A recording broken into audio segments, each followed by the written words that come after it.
Good afternoon guys.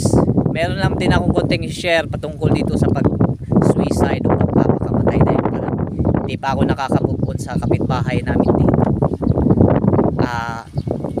Yung mga nagkukumit kasi ng suicide, bago pa nila gawin yun, meron silang mga unusual na hindi nila ginagawa dati.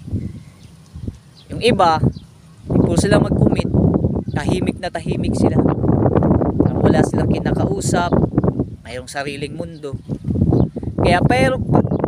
Kaya pag meron tayong nakikitang ganyan, lalo na mga kaibigan natin na alam naman natin hindi sila ganun, o kaya alam natin may problema sila tapos biglang tumatahimik at parang hindi na mamansin, may sariling mundo, huwag tayong mga tubiling lapitan. Tayo na mismo ang lumapit sa kanila. Baka sa pamamaraan na yun, masagip po natin sila. Dahil minsan kasi ang tao nahihiya mag-open ng problema sa kapwa niya. Kaya sinasarili nila to the extent na pag hindi na nila makayanan, nagpapakamatay sila.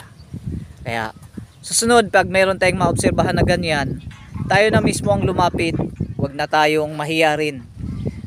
Lunukin na lang natin ang ating pride, maski sabihin ng iba, bakit mo ginagawa yan? Bakit mo binibigyan pansin ng tao na yan? Diba? Alang-alang sa pamilya niya, sa mahal niya sa buhay, na masasaktan kung siya'y mawala. At alang-alang din mismo sa buhay niya. Kausapin po natin sila guys. Tayo na mismo ang mag-o-open ng conversation para sa